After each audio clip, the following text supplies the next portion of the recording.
Aloha, everyone. My name is Pia Arboleda, Interim Director of the Center for Southeast Asian Studies. On behalf of the Center for Southeast Asian Studies, welcome to the final LUCE seminar for Spring 2025. We will resume our webinar series in September 2025. It is my honor today to introduce our moderator who obtained his PhD in ethnomusicology from the University of Hawaii. His research areas include Benguet, Kankanai, Tagalog, and Filipino hip hop. He received his bachelor's and master's degree in composition from the University of the Philippines. He is a professor for musicology at the University of the Philippines College of Music. As the director of the UP Center of Ethnomusicology, he leads Recollection, a flagship program that revisits, repatriates, and recollects music from the research sites of UPCE founder and renowned ethnomusicologist Jose Maceda. He also spearheaded establishing community documentation centers in far-flung localities in the country. Aside from being the UPCE director, he is currently vice chair of UNESCO Memory of the World National Committee since 2022. He has written for various media, and his most recent large work is Putri Anak, Isang Bagong Komedya, a theater piece that premiered at the Cultural Center of the Philippines in 2017. The work fuses the Philippines' Spanish colonial genre called Comedia with Southeast Asian stylistic elements. Dear friends, please welcome Professor Vern de la Peña. I turn it over to you, Kuya Vern. Thank you, Director Pia. And good afternoon, good morning for us on this side of the world to everyone.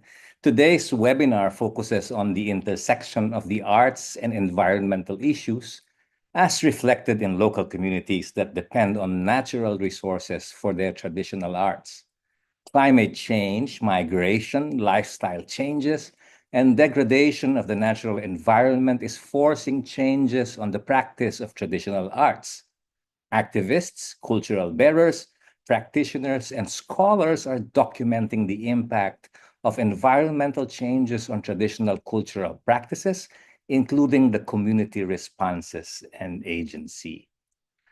Our first speaker for today, we shall have three, is Dr. Claire Suet Ching Chan, who is Associate Professor in the Music Department at University Putra Malaysia in Serdang. Dr. Chan graduated from the University of Hawaii with her PhD in ethnomusicology in 2010 and an MA in ethnomusicology from University Science Malaysia in 2001. She was the chief editor of the Malaysian Journal of Music until 2021 and is the author of Song of Ecology, Community and Indigenous Values, the Mahmeri of Peninsular Malaysia, published by University Malaya Press in 2022. Please welcome Dr. Claire Suet Ching Chan. Hello, good morning, everyone from here. It's morning now, 9 a.m. I'll just share my slides now.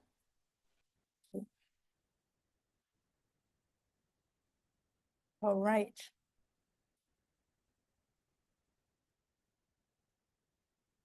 All right, I'm ready to go. If there's anything wrong, please let me know. All right, so I actually just changed my topic recently because this to address the global environmental change issue. So the title is Expressing Indigenous Agency, Orang Asli Music, Stories and Artworks in the Face of Environmental Change.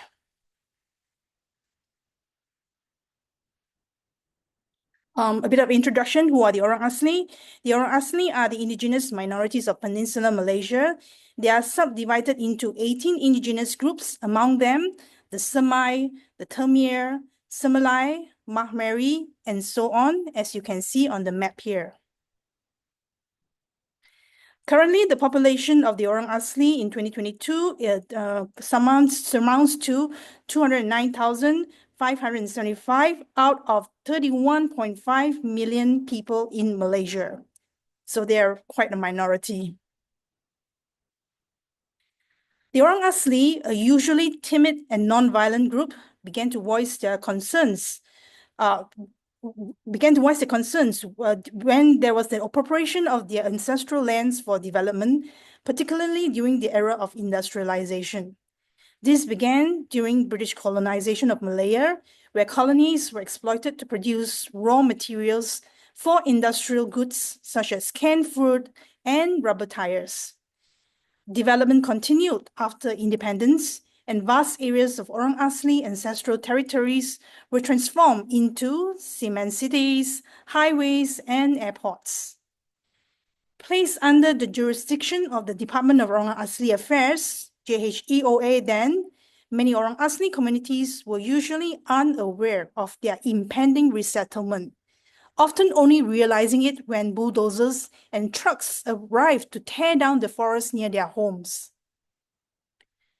I give you an example of the Selangor River Dam, which was built in 2003.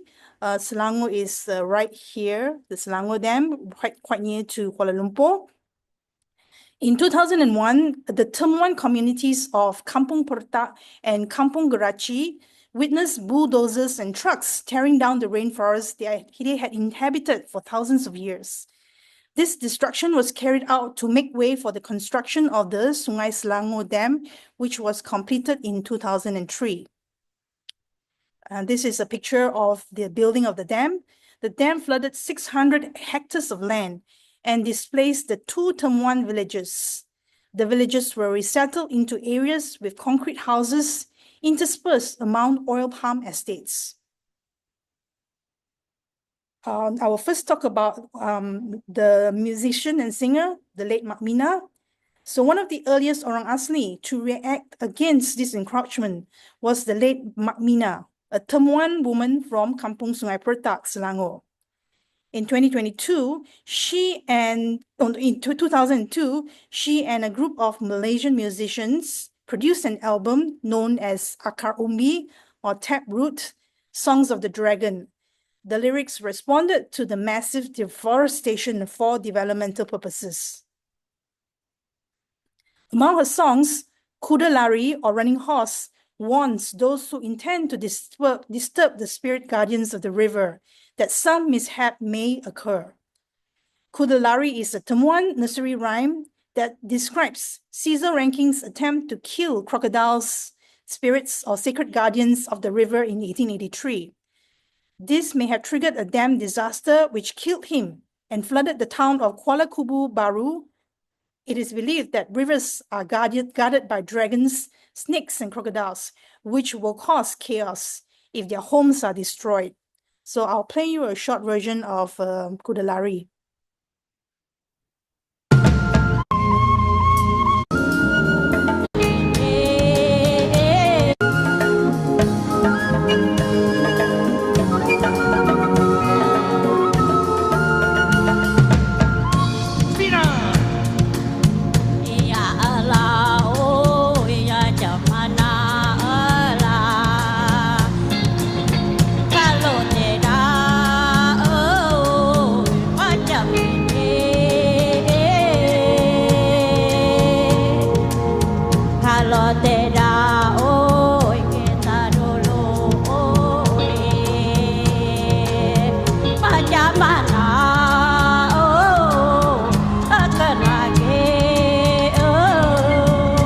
So this is a collaboration between local musicians and Mak Mina. So as you can see, the local musicians, local people were also concerned about the plights of the Orang Asli.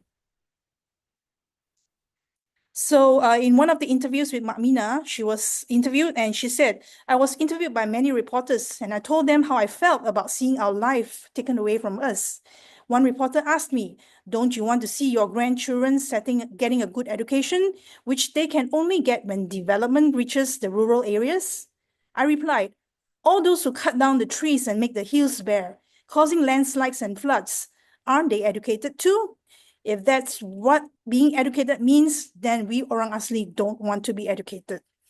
Strong words.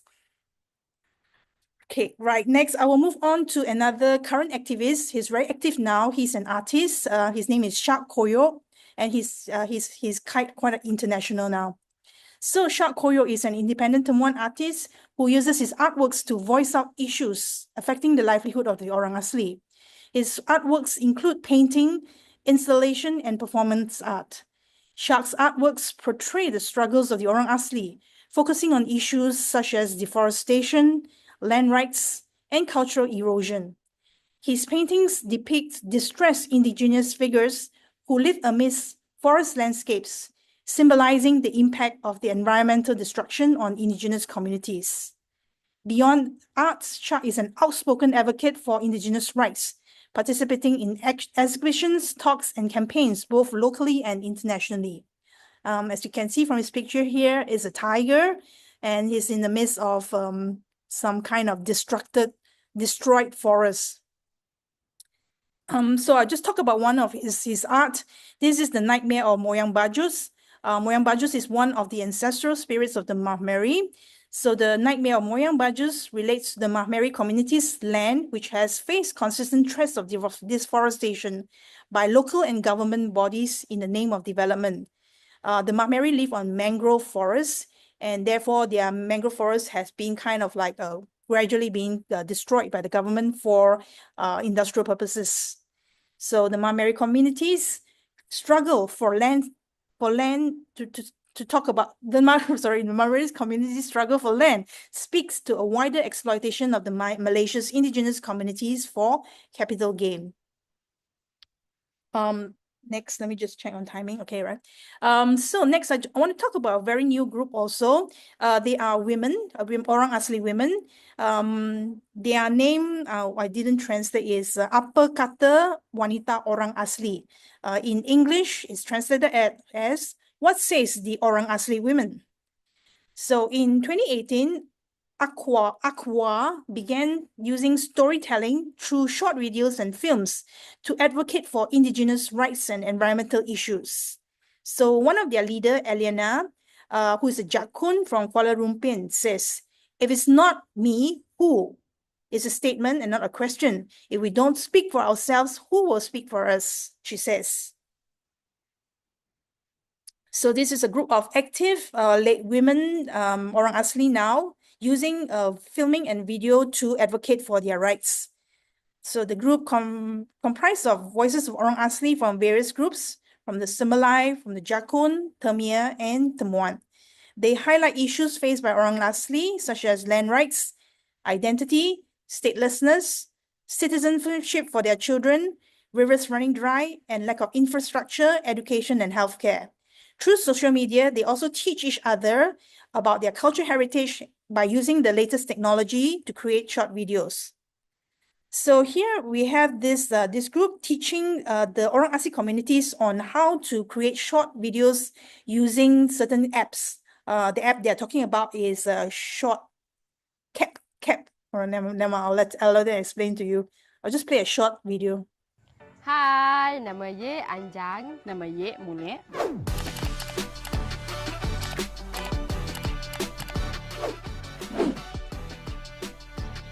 Korang edit guna aplikasi apa? Kalau saya selalu guna InShot. Sebenarnya ada banyak lagi aplikasi percuma untuk editing video. Selain InShot, ada juga CapCut, Filmora, KineMaster dan banyak lagi. Kalau nak tahu lebih detail, korang boleh je pergi kat Google, dapat kat aplikasi percuma.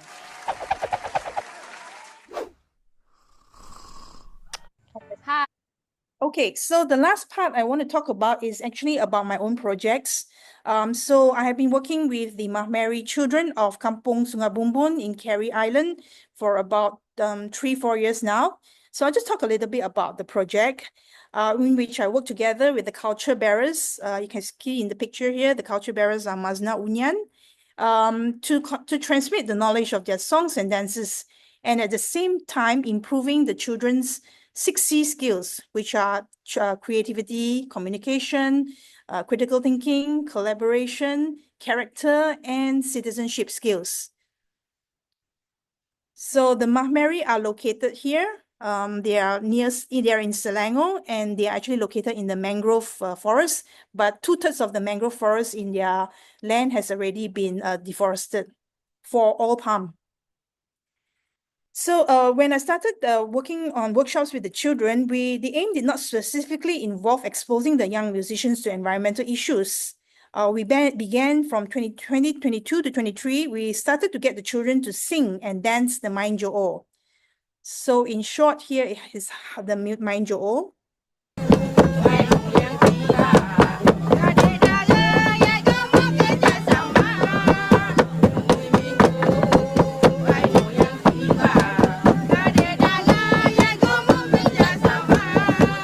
Right, so we also started to play games to show what would happen to the land of the mangrove forest if the mangrove forests were depleted. We did not seriously discuss on environmental issues, but we did talk about the benefits of the mangrove areas to get them to internalize understanding of the songs. So we also played some games to let them keep them informed what would happen if the mangrove forests were depleted.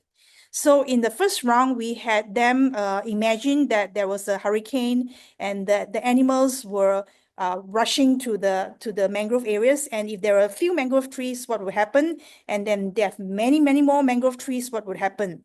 So this is the first part where there's very few mangrove trees.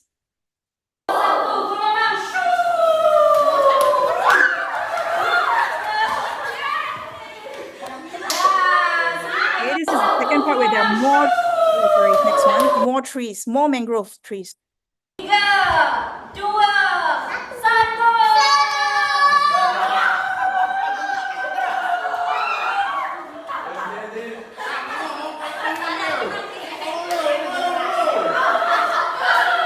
Right, so that was it. And then in 2024, we got them to create a popular version of their traditional song, the Song of Jaboy. So to get them to internalize the understanding of the Mahmeri ancestral songs, which was set against the mangrove forest environment, we had one workshop where the musicians learned about how the benefits of the mangrove forest. Sorry, this is actually referring to the previous workshops. Okay, let me just show you the pop version of the traditional song that they created.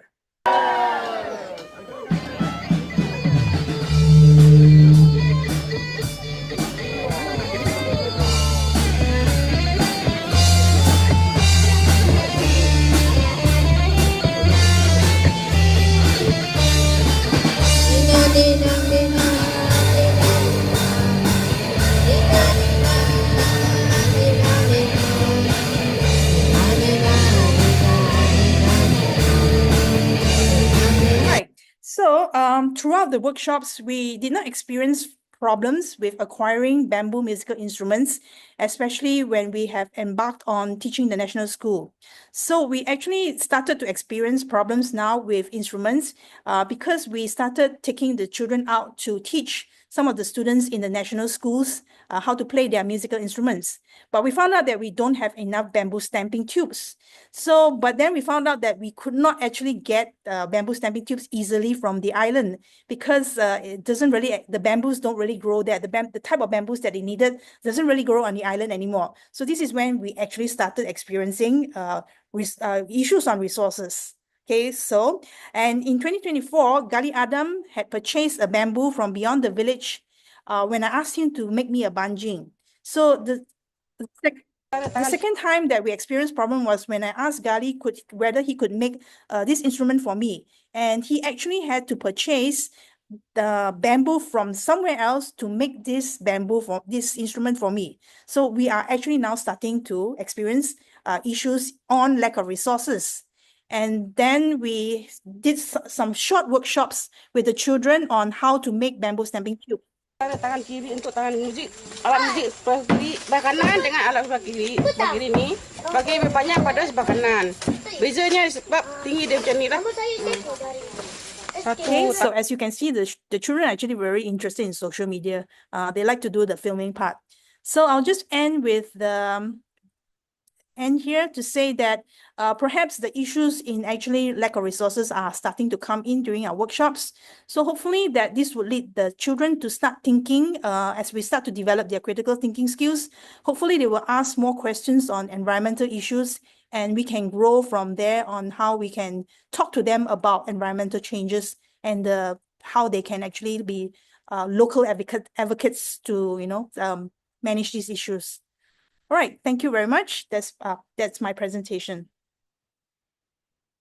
Thank you very much, Dr. Claire. We will hear, I forgot to mention earlier, we will hear all the three presentations before we engage the speakers in a discussion. Our next speaker is Dr. Chi Suwichan Patanaprayawan, who is Assistant Professor in the School of Liberal Arts at Mea Phang Luang University in Chiang Rai, Thailand. Dr. Chi is the first of the indigenous Pagas Kanyao, or the Karen people of Thailand, to obtain a PhD and professorship in Thailand. In 2022, Dr. Chi and his wife, Kueva, a husband and wife team of academic artivists, were in residence at the university or at the East-West Center and the UH Music Department. He served as professor of geocultural management at the Bodhi Vijalaya College in the Srinacarinwirot University in Mae Sot. He founded the Karen Eco Museum of Tak Province, and he serves as principal of a demonstration school of Mae Chem, or that's Chiang Mai, where Karen culture is formally infused into the high school curriculum. Please welcome Dr. Chi Suwichan Panataprayawan.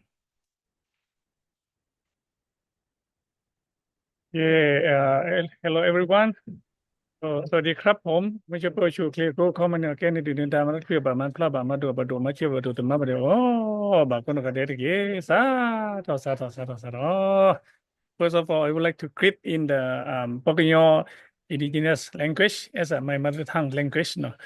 So I would like to share my experience according to the working your art and music movement for the justice in Thailand, I can say like that. So please allow me to share my screen. So here's okay. So I choose the topic for share with all of you today is according to the music and culture of Pacoyo people as a means to advance indigenous rights and forest-based living in Thailand. So I would like to begin with the highlight three long-standing social myths that have a chief narrative attitude toward indigenous Highland community in Thailand. This narrative continues to influence how these groups are perceived by the state and broader society. The first one you can see in the bottom, above in the top one, is that indigenous Highland people are responsible for the deforestation. The second one you can see here, so that they are involved in the production and trade of illegal drug. No? The third one here, so that they are not truly indigenous, but rather than migrant from other country who have settled on Thailand and therefore are considered outside or non-Thai or the others. No? So this idea have played a major role in the justified discrimination against indigenous groups, particularly in terms of their access to biased rights, such as citizenship, legal recognition, and participation in the management of natural resources. Despite having lived on this land for generations, many indigenous communities continue to be denied recognition as a rightful steward of their ancestral territories. This limits their ability to live according to their traditional knowledge system and sustainable ways of integrating with the environment. As a result, they are often treated as a second-class citizen in Thailand without the same rights or dignity as other in Thai society or as the mainstream or the majority.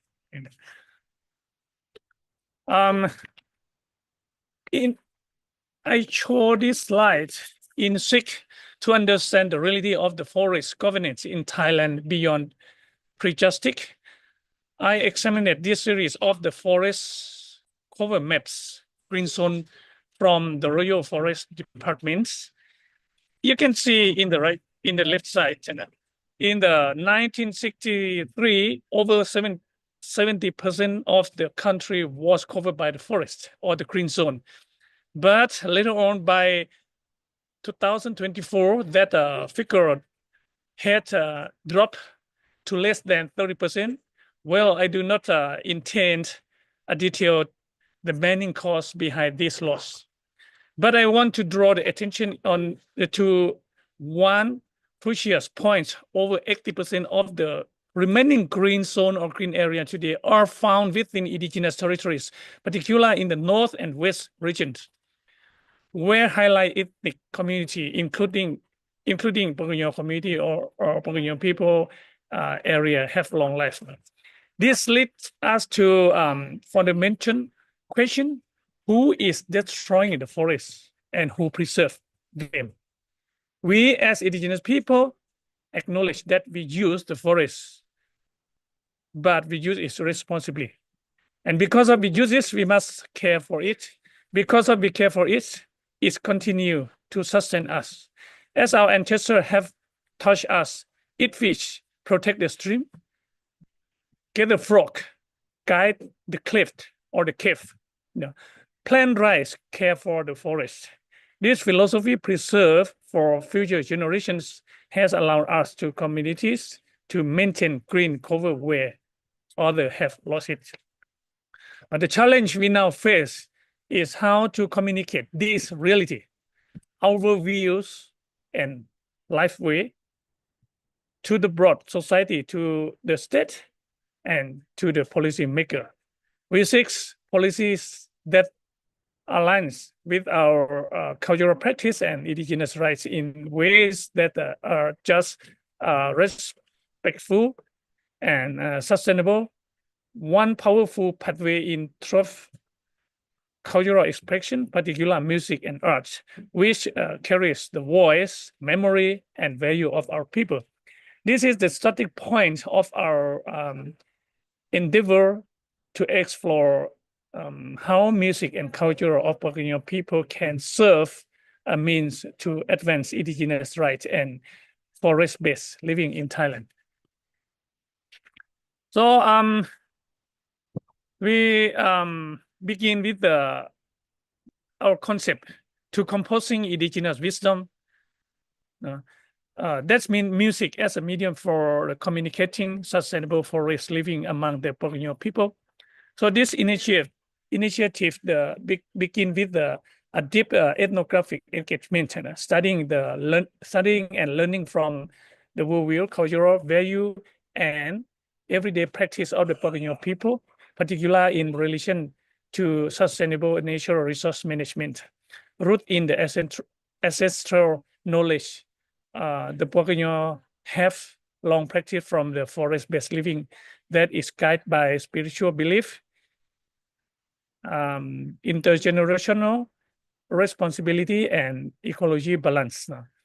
Our project seeks to comply this way of life, the ritual, stories, symbols, and ecological ethic into the series of song and music composition that reflect the community lived realities by drawing the traditional music form and instrument. Our project will translate cultural knowledge into the music language that accessible and emotionally resonant with the broader public. The goal is to challenge the prevailing stereotype that depict indigenous people as a forest destroyer and instead offer a more truthful, respectful, and empowering image. One where indigenous community and are guardian of biodiversity and carrier of sophisticated ecological wisdom. Through music, this project aims to build public understanding, reshape narrative, and support policy dialogue that recognize and respect indigenous rights, especially in relation to land, citizenship, and environmental governance. music as both cultural expression and political voice become tools from reconciliation between mainstream society and indigenous community and step toward environment justice. So we have expect on the audience through the music with two key audience. The first one sometimes I call like external, this mental perception, and original. As for the audience would be like an outsider and outside the culture, as a mainstream society, political maker, or general public. No, the music serves as a medium to deconstruct entrenched bias and misconception surrounding indigenous and ethnic community through the melodies, lyric, and narrative roots in life experience. The song provides a new evidence-based understanding of the indigenous life ways, particularly their harmonious relation with the forest and natural ecosystem. By reframing the indigenous people not as a forest destroyer, but sustainable steward of the ancestral land, the approaches aim to shift public attitude in invite deeper engagement with indigenous realistics. It encourages listener to move beyond passive consumption and instead embrace active learning, empathy, and collaboration, fostering a vision of the peaceful coexistence in the truly multicultural society. The second audience is I call like a internal audience, or the audience within the cultural as indigenous and ethnic community members. The music function as a reaffirmation of the cultural identity, dignity, and rights. It encourages community members to stand with confidence in their harmony and then assess their rightful claims, whether relate to land, citizenship, or cultural autonomic. The song helped the revitalize traditional knowledge system, particularly those relate to sustainable resource use, offering both pride and proof to outsiders of a way of life that is not only possible but is profoundly sustainable. At the same time, these cultural expression become a tools for intergenerational learning and adaptive reliance, allowing indigenous community to evolve in dignity, maintaining their dignity while engaging constructively with the diverse and changing society. It's positioning cultural vitality as a central to community development and environment justice. Strategic of our vision, we drawing on the wisdom of the Pavilion philosophy that mentioned about one bamboo cannot be wrapped, one grain of rice cannot make whiskey, one person alone cannot change the society. So these initiative and branch collaborative action as a cornerstone of the cultural communication and social transformation. So the effectively use music as a media for fostering understanding, dismantling prejudice and advising indigenous rights. The strategy must be grounded in both inclusive partnership across multiple levels. So the first level, so we intra-community collaboration engage musician and cultural barrier within the same indigenous groups. No. The second one is like we call inter-ethnic solidarity. So forming alliance with the musicians from other indigenous or ethnic community to reflect, share struggle, drive wisdom and unity in our cultural relations.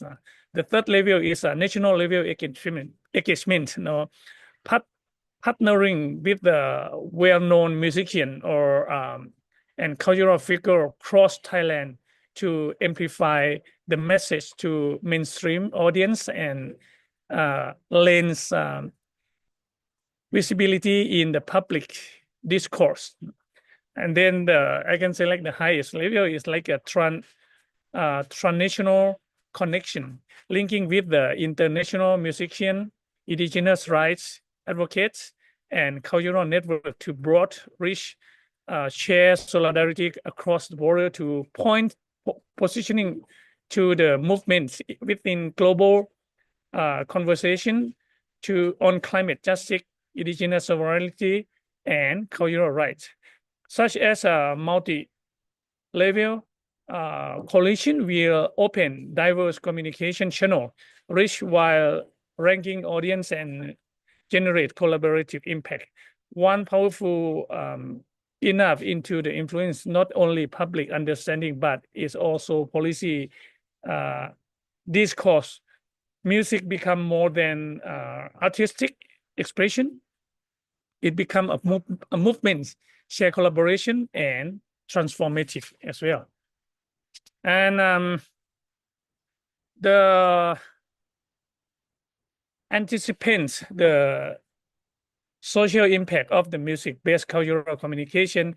This use of the music as a tool for communicating indigenous rights and sustainable forest living practice is impact to generate the following transformative outcome. As first, amplify ethnic voice in Thai society. Second is expand platform for cultural dialogue. Third one is a deeper public engagement with the message. This one is a listener will not only enjoy the music, but also deeply engage with the contents and meaning behind it. Our performance or our movement invites the audience to emotionally and intellectually connect with the value and realities of indigenous community, leading to greater empathy and informed understanding. The fourth one, empower the cultural confidence among indigenous youth. So because of this kind of image or of activity, the music become mirror, reflect back pride or strength. Youth indigenous people are inspired to reclaim and express their identity through music. Tribal music are reimagined as a form of modern coolness. The cultural tends to reframe heritage.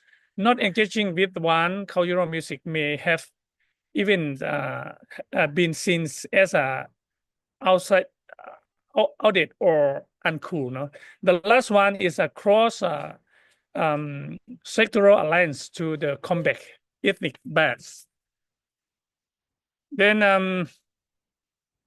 the unique roles of IP music play in the realms in the environmental activities as in the slides. The first one you can see like sorry. The first one is like firstly it has the ability to work emotional and connect with the people on deeper level. Second one, moreover, music has a potential to reach a wide audience across different culture and demographics. Additionally, music itself can reflect the beauty, vulnerability of the cultural and natural worlds. Lastly, music has a unique ability to unite the people. So that means more than play and sing approach to engage wider audience to discussion about the cultural and environment issue. And the I would like to give some example contents from the Pocoyo poetry that we bring into our music now. As a Pocoyo poem tradition, roots and aphorisms, metaphor, or oral wisdom serve as a powerful media for the communicating indigenous perspective to climate change or environment justice. This is a poetry from to do not merely describe nature. They are reveal how structural force have shape the relationship between indigenous people and their ancestral landscape. For example, like the first one, the big snake will come to our community and swallow our children. Like the story of the white chicken will break our traditional seeds and replace traditional chicken. As the giant will more grass than suck our soul and spirit, or the big storm will blowing everything away from our society. So we as indigenous people are not asking to be left behind. We are asking to be understood. We seek solidarity from the broader society to protect, support, and collaborate in the sustain share feature that honor both cultural integrity and ecological balance. So when we show about this, we invite the public to co-manage with us to protect, to become survive together in the change society world. It's not only indigenous issue, so that it's been like a public issue. In the conclusion, I would like to conclude with the key factor that shape the social power of indigenous art. So all forms of art, especially those rooted in indigenous knowledge and life way, carry the potential to inspire collective action and challenge entrenched bias about people who living with the forest in the context of the Pocoyo movements. Several key elements make artistic expression an effective tool for shifting perceptions as follow. First, the accessible and grounded message. No? The content must be clear and rooted in life experience. The message should use language that emotionally resonate and easy to understand with metaphor and image that reflect everyday life. Overly abstract or academic message reach a lasting broader audience. The second one is appropriate performance space. The space in which the art is shared must align with the message. It should avoid being overly commercialized or purely entertainment forcing, while also steering clear of being over academic or inaccessible. Shape that the culturally sensitive or community connected create the meaningful context for dialogue. The third one, authenticity and the embodied practice. So the perform or the message must embody the message into the real life. When artists eat what they sell and live what they sing. This is important to prove that we are not only sing, we are not only advocate, but in our real life or in the how to say it, the artist life or musician life, we are also practice what we promote. So this is a building the trust. This is a line between the word and deed, between art and life, serve as a tangible proof of the value being communicate the community, and also the community itself must be an example of the practice to promote or to prove the message that we send as well. And then the last one is aesthetic and emotional resonance. So this is the conclusion for my presentation to share with all of you. And if you come up with some question, we can discuss afterwards. Thank you for attention. Blue. Thank you very much, Dr. Chi. Before we hear the last speaker, in case you have any questions, you may submit it in the Q&A function below. Please, I ask you to indicate the speaker, if you're addressing a specific speaker or if you're addressing all of the speakers. We will do that after we have heard the last speaker for today, who is Dewa Putu Berata, founder and director of Gamelan Chudamani in Ubud, Bali. He is a graduate of STSI Denpasar, which is Bali's National Academy of the Arts.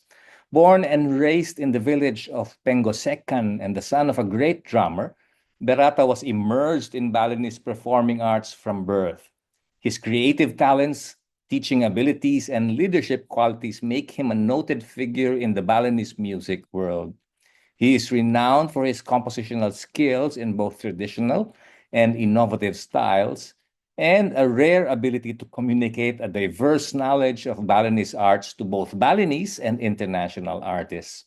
He has led Chudamani on tours to Arts Midwest 2012-2013, Jazz at Lincoln Center in New York, the World Festival of Sacred Music in LA, Cultural Olympiad in Greece, Expo Japan, and the Tong Tong Festival held in Holland.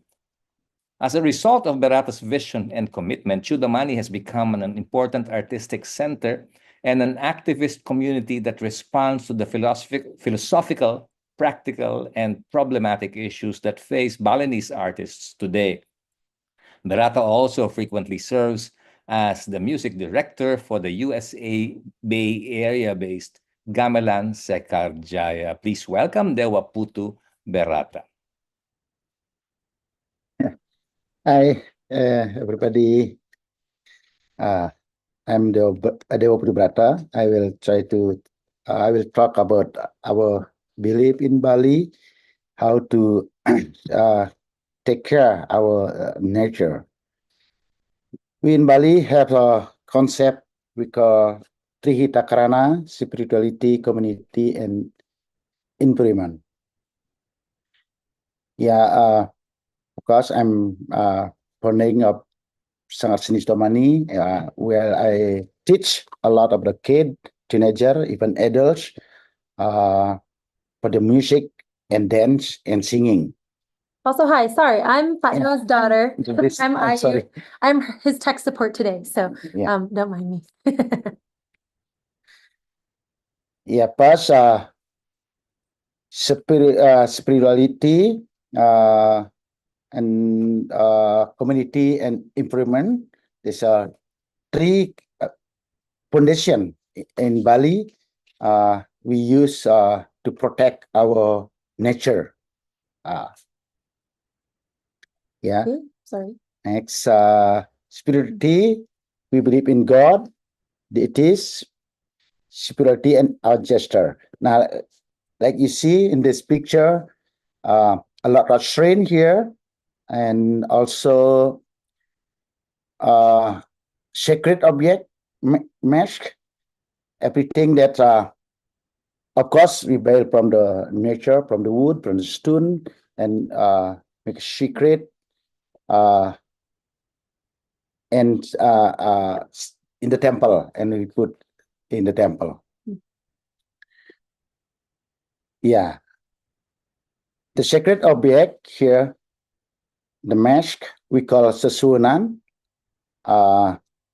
We believe is to protect us protect the people, protect the village, protect the nature. And here, the sacred mass, of course, made by special wood and special ceremony to make this sacred. And always there, when we perform, tell story about the god, about ancestor, even about the nature. In that case, we call ngaya. Yeah, to give without anything in return. This means we give our talent, our physique, our energy, our spirit to the god. And we have offering here, like you see, a lot of fruit, flowers. Also that like also remain us to protect our plan, our land, our nature. Yeah, after that we have a community. Yeah, of course the family, parent, brother, sister, and friend. Yeah, you can see here everything we do it here. With the community,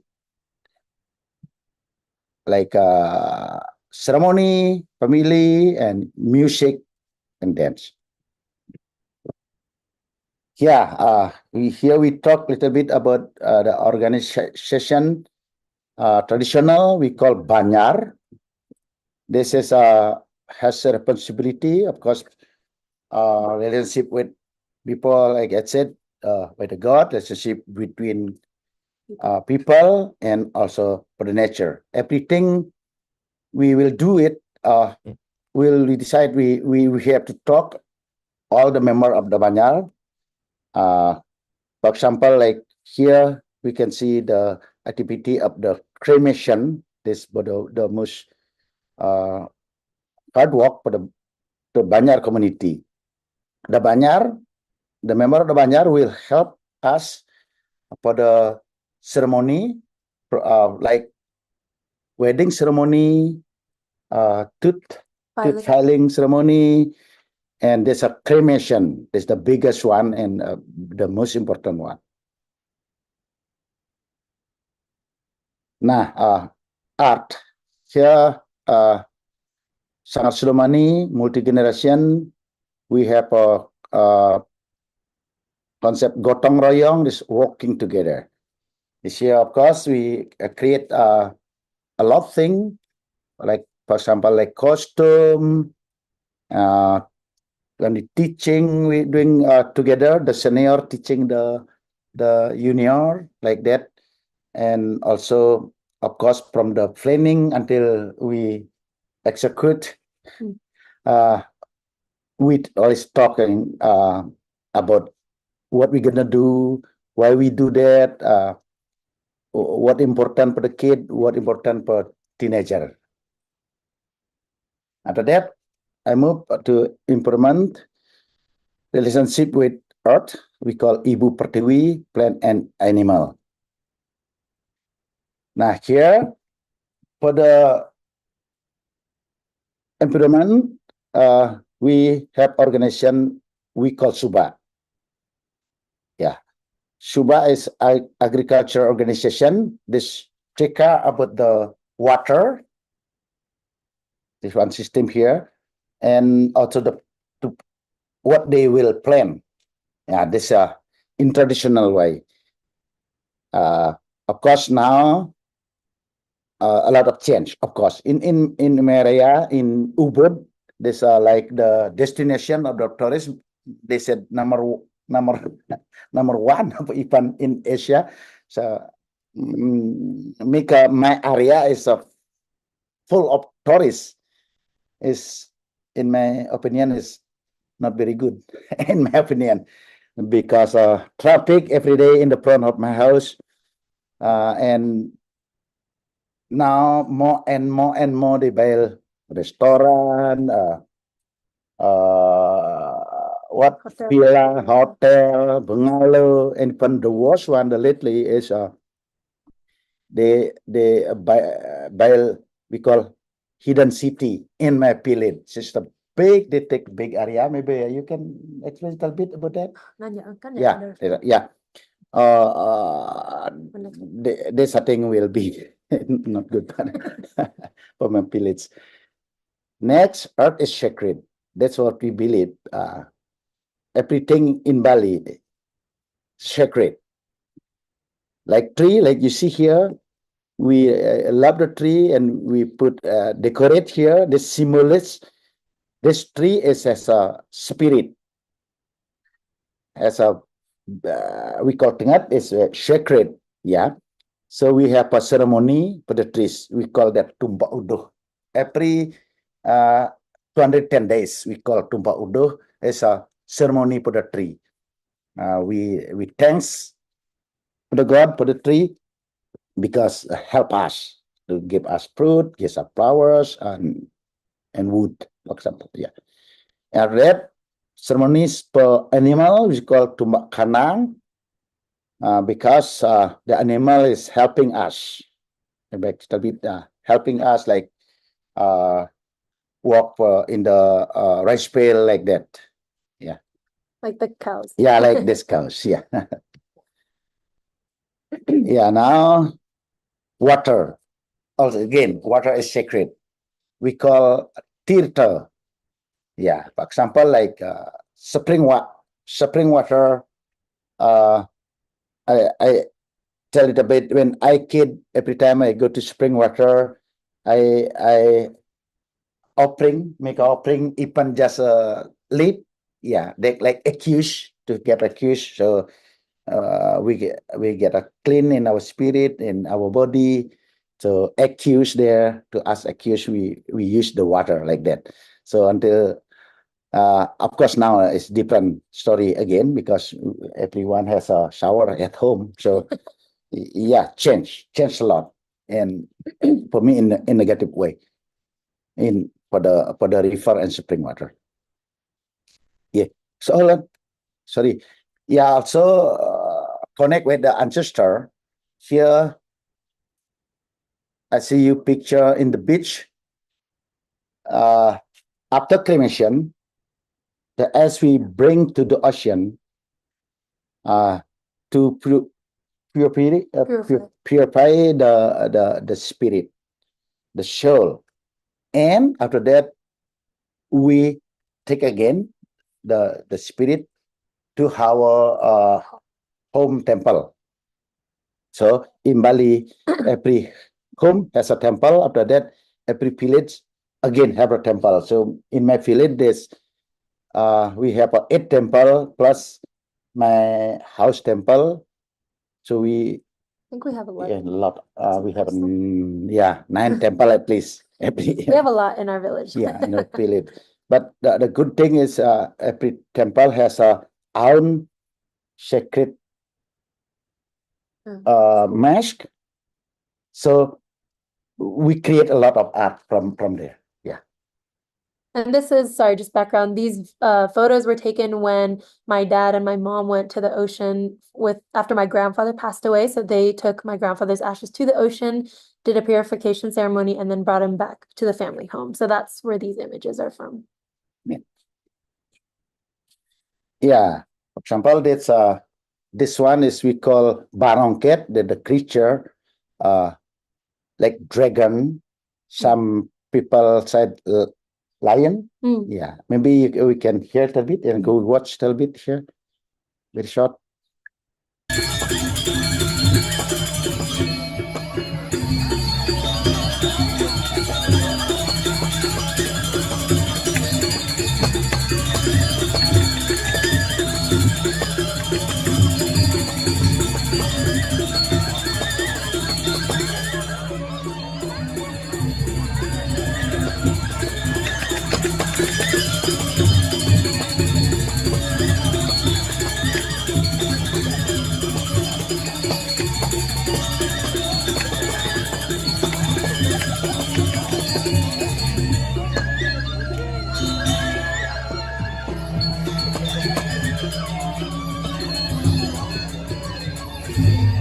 Yeah, but this this barong. This we have relationship with the God, of course, because sacred, and this barong is symbolized the spirit of the wood. We call banaspati. That's the spirit of the wood. So when we pan the wood is have a like we call milk pregnant like that. So pregnant. So the wood again we call pule, the special wood pregnant. We take that to create that creature to the barong cat. So that's why this barong become a very sacred in many way. I mean, like has a ceremony from you cut the wood, after that start making carving it, everything, putting together, painting everything. When they're done, we go to that wood again to make a light. We call pasupati. That ceremony. A lot of part of the ceremony until this become a sacred. And this in my village, that was my group playing. Yeah, this Bali's today population of tourism and loss of land. Yeah, like you see, I think the topic here is this in Ubud in my area. This I think in Kuta, South Bali. So maybe you see here hidden city Ubud sales department. This was in my village. My village is very small village, about 3 by 2 kilometers. It's very small village, about 1,500 population. But I'm trying to protest this, and this become popular, not popular, and viral. Oh yeah, it gained a lot of traction. There were a lot of news.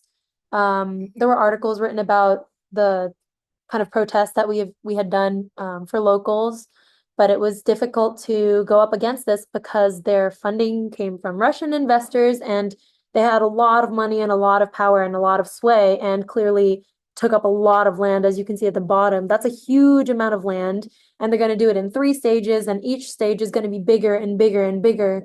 And for them, a big selling point was, oh, we're going to employ a lot of Balinese people. We're going to employ people in the village.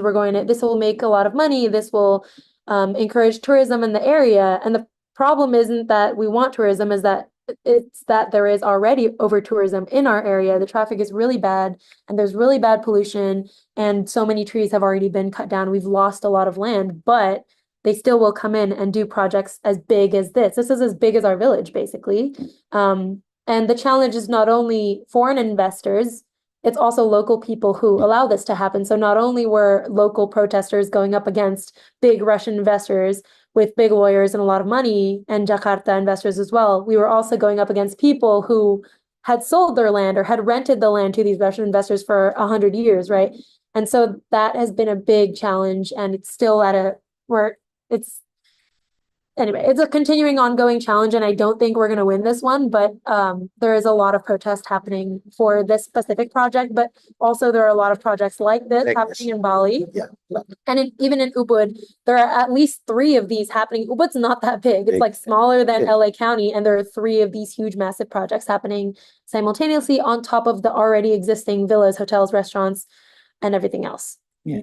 Sorry, that was just a little bit of a spiel of what was going on, but the tourism that you see, the traffic that you see, these are all very recent images. So it's been startling, to say the least. Yeah, need a picture. How do we move forward to respect nature? And how do we change? Yeah, like I'm as a artist, composer like that. I try teach the kids how to respect the nature by playing music, for example. I always tell them what the mean is the music. Like gamelan, for example, if you see here, like this, we call gamelan and samal. we have a gong, we have a drum, we have a metalophone. This all is come, of course, from the nature, from the tree, from the animal. This guys apa, mengorbankan diri, Like a sacrifice. sacrifice the, of course, the self for the gamelan, like for example, like that. And we try to create a piece like you see here, the bird. I try to create the small bird get a attack from the human being. Maybe they catch it and they apa pelihara di rumah. Like have as pets at home. So it would Yeah. be capturing these birds in the wild and having them as pets. Yeah, but today even most very sad for me because a lot of people shoot them. Yeah, berburu. Oh yeah, hunting birds. Hunting bird for fun. Yeah. And also the It's loss of not land. for food again. Yeah, and the loss Yeah. of home for the birds and animals too. Yeah, for example, and here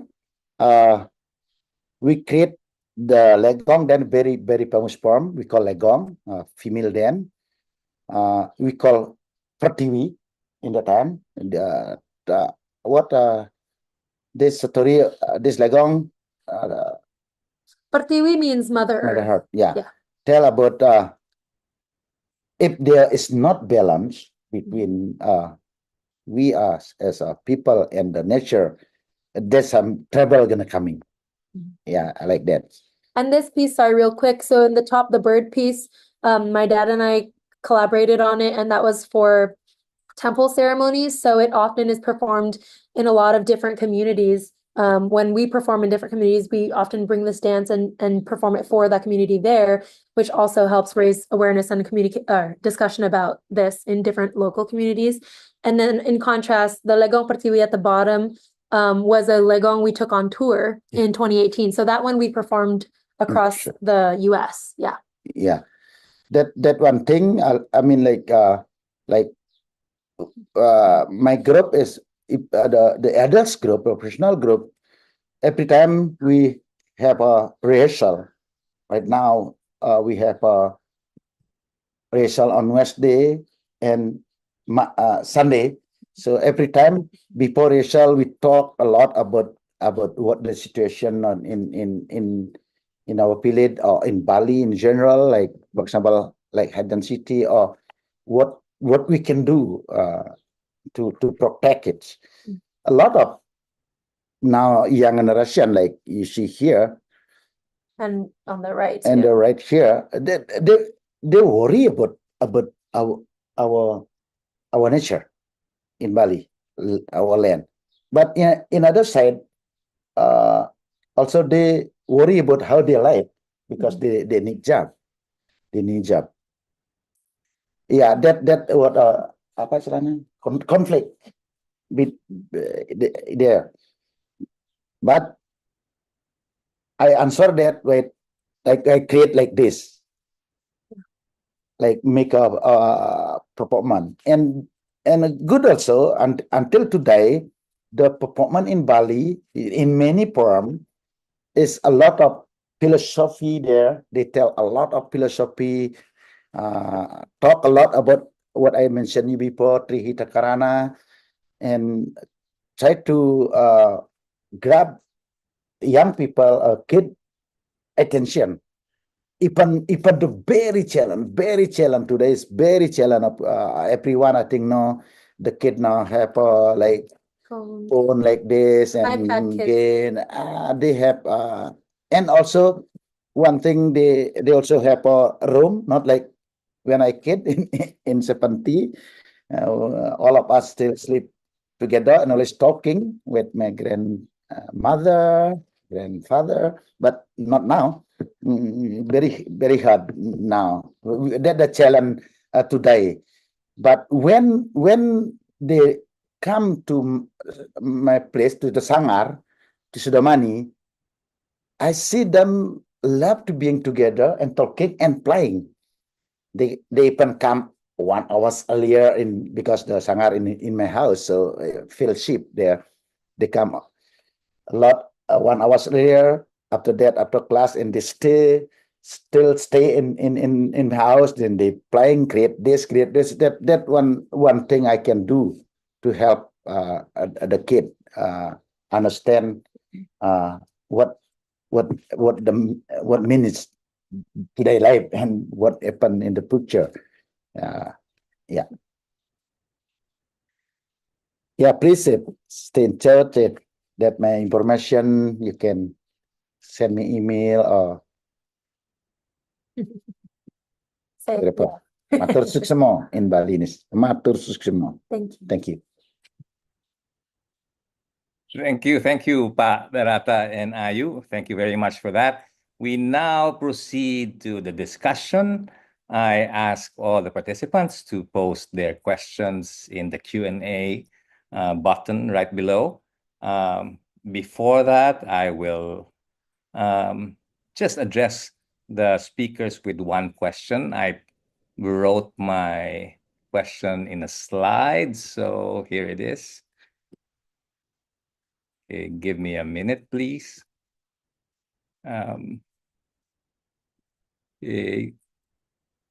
Sorry, I cannot project it. And anyway, here's the question, and it's also, here we go. It's for the speakers. I also jotted it down in the chat, so you can look at it there. So your work focuses on how the arts, especially music and performance, can drive environmental. Oops, am I?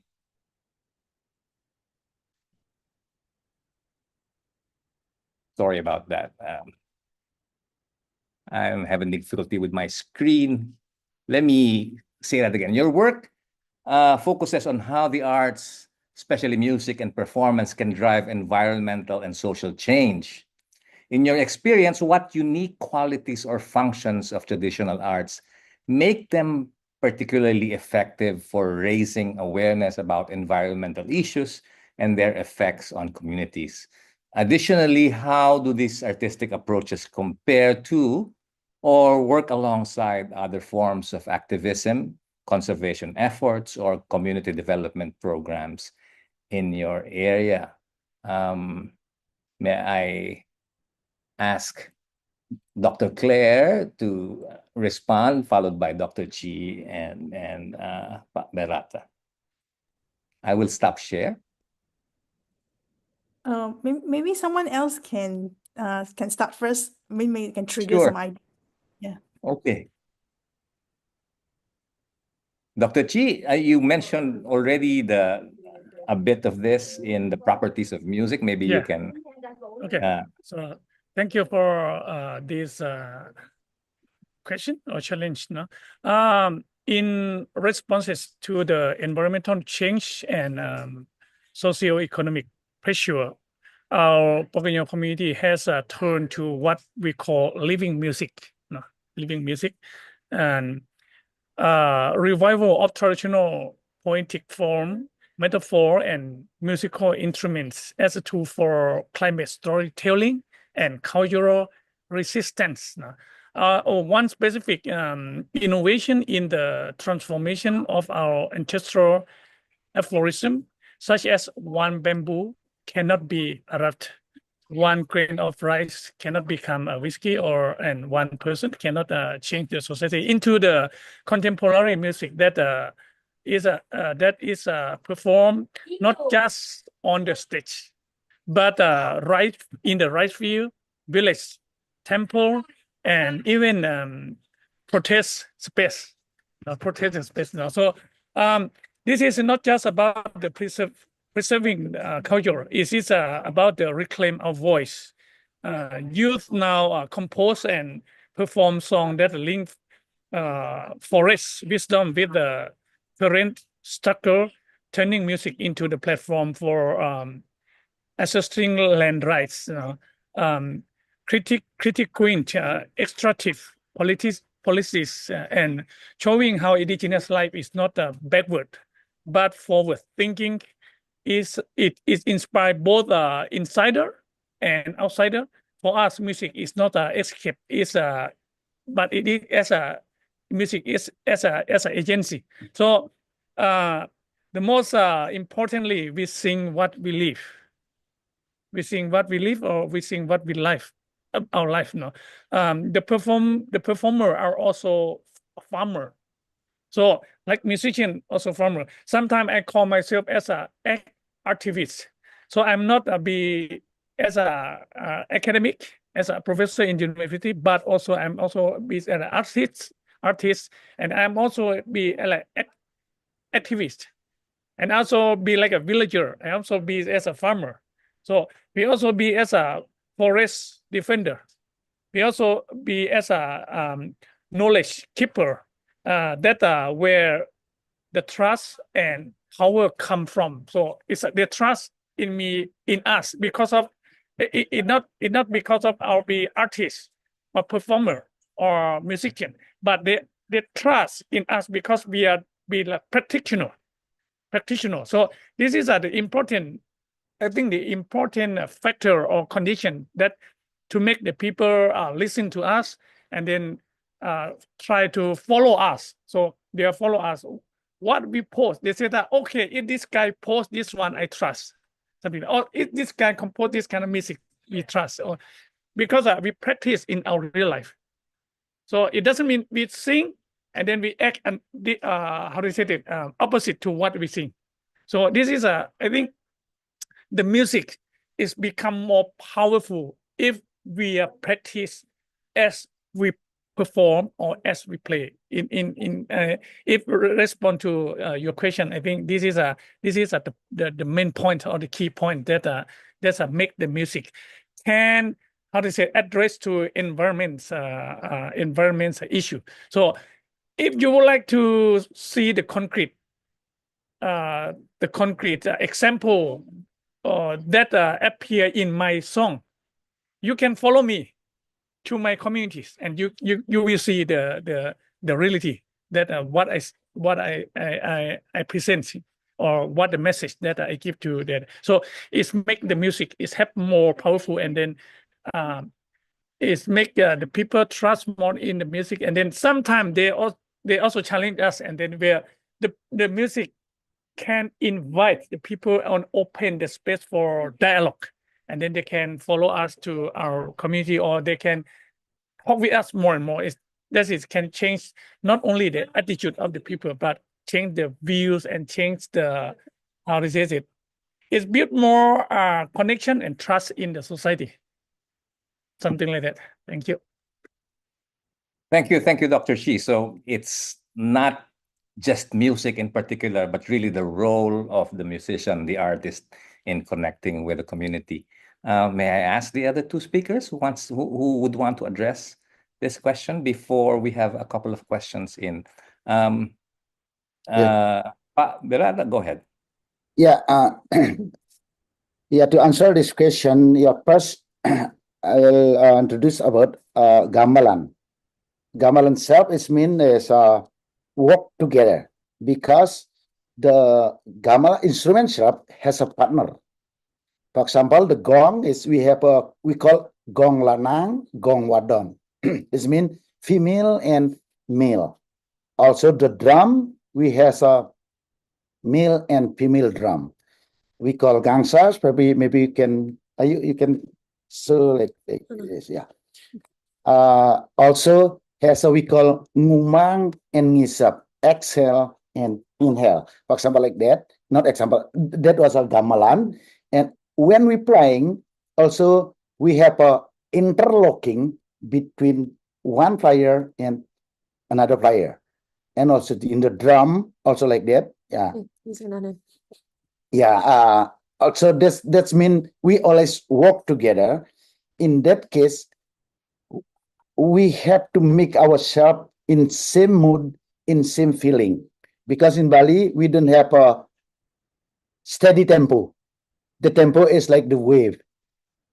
Fast, slow down suddenly, like controlled by the drummer. We don't have the conductor, but the drummer was control the tempo, the dynamic. Nah, what the relationship with the nature? In my experience, when the kid or teenager study gamelan, they need time. They always talk about their feeling. They have to be work together. There is not one higher, one lower. No, everything has a function. Everything have a character. For example, like the gong. There's they playing maybe 16-bit one time or 8-bit one time or 64 one time, 800 something one time, but has a very big responsibility, for example, like that. So everyone has a own responsibility, but we need work together to make that harmonious. Now, I talk with them a lot. This is a symbol like our life, our nature, our world. Everyone has own character. Everyone has a own job. So to create something balance, harmonious, yeah, like that. So we teach them to mengasah hati, seperti memperbaiki hati supaya halus, supaya tidak menjadi orang. Yeah. Oh, to become kind of more patient and more accepting in terms of your heart, to Yeah. be able to accept and love other people so that you can work together and become part of a whole and become part of the balance. Yeah, because when you're playing music, you cannot how to say when you playing music, you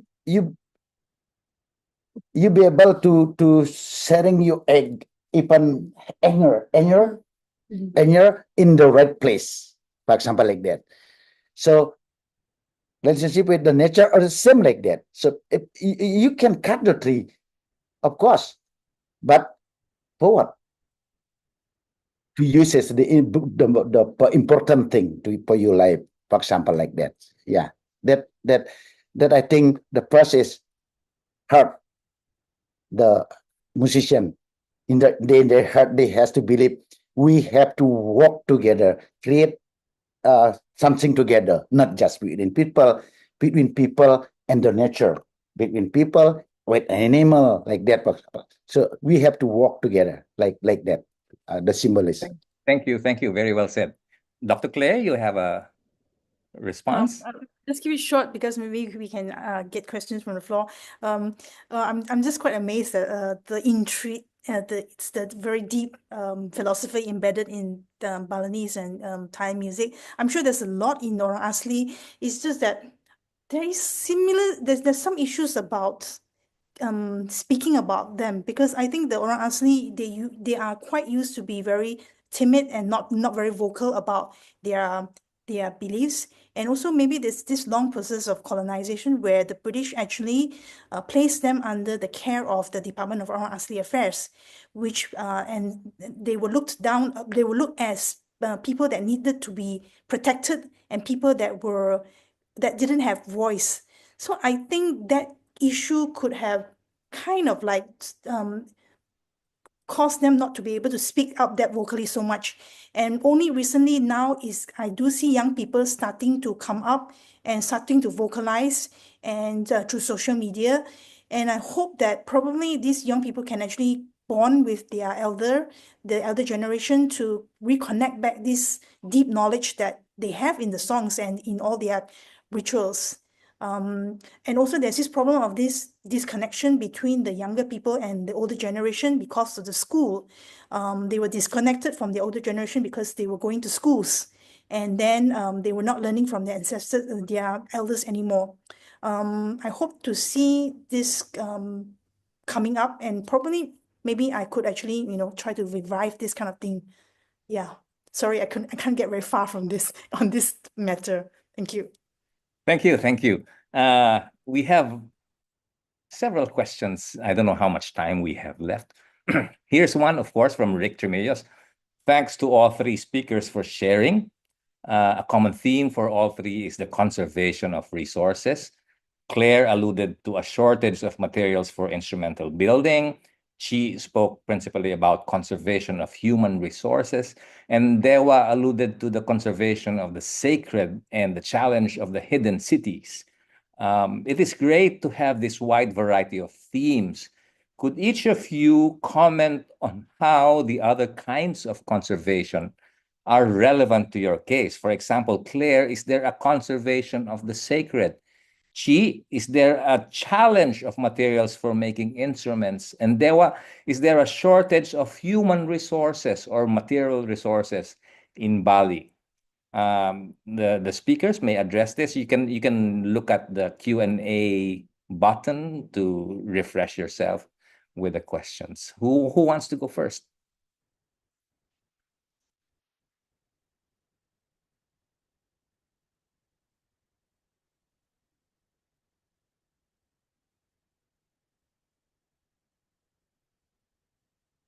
So there are specific questions for each of you. Maybe we can ask Dr. G.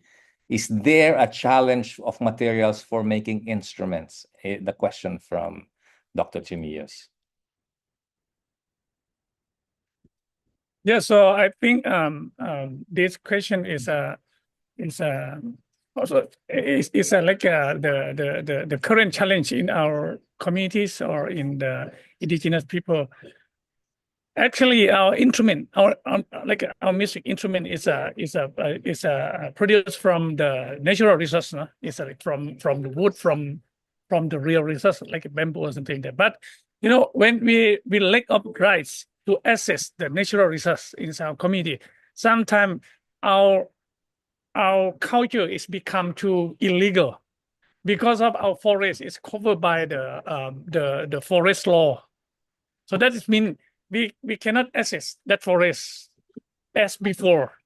So our secret tree or our music instrument trees is become too illegal. It become too forbidden to access it. So this is a kind of a challenge. So we know that that area we have some music instrument plant there, but we cannot touch, we cannot reach, we cannot get it because of the law. So if we cut it, we get it. If we become too illegal. It's become so like our forest, our ancestral forest, our traditional forest is become to illegal forest. So that's mean our culture also become to illegal culture. So our instruments, our materials, natural material of the music is become to illegal as well. So how to get the material to produce our music instrument? So sometimes we try to solve this problem that we replace our natural materials to the how to say it, a new material such as we need like a bamboo. Now we replace with like a plastic pipe, but the sound is not the same. You know, it's not the same. We cannot it cannot touch our feeling, our spirit. So when we play, it's like we play material. We are not playing music instrument. So we play material. We are not playing the music. So this is the challenge that we cannot access natural resource to produce our traditional music, or we cannot use our traditional knowledge to produce the natural resource to produce our music. So the music as a culture, the culture as a knowledge, the knowledge as a life. So this is like the law is cut or kill our knowledge to produce the music, to access the material of music instruments. So this is the situation that we face is our society or our culture. This is we try to how to say it, negotiate. We try to fight for the right to access to the traditional forest that we protect so far. That is the challenge in our communities. Thank you. Thank you very much. I'm afraid we are out of time. I will ask the speakers to please look at the questions in the Q&A button and respond. Just type your answers to our participants there. We have 3 more, I think, questions there. There's one also in the chat. I turn you over now to the Center for Southeast Asian Studies to close this webinar. Sorry, I'm not able to turn my video on. I don't know what's happened. There we go. Oh, thank you so much for the time and sharing your knowledge, everything that you've put into this presentation for us. I know that the remaining questions, we would love to be able to share your input with our attendees through email. So if you wouldn't mind taking note of the questions that remain, we can send out an email to everybody and send your answers if that would be okay. This is the very last loose webinar for our spring semester, and as Pia said, we'll start up our series again in September. So thank you so much, Vern, for moderating for us, Deva for attending with assistance of IU's input too. We appreciate both of you there. Claire, thank you for being awake in the morning and from Malaysia, and Chi, thank you so much for tuning in with us from Thailand. If you could take a moment and answer or respond to the survey, I believe the survey link is in the chat. And please do sign up for our newsletter so you can see what activities and upcoming events we have. We do a lot that is hybrid so that we can include everybody in Southeast Asia and Hawaii, as well as in the continental USA. So thank you so much for your time. We wish you a very good summer. We wish you beneficial activities that advocate for your traditions and hope that you get positive results. Please stay safe. Thank you so much. Panelists, please stay on for a minute.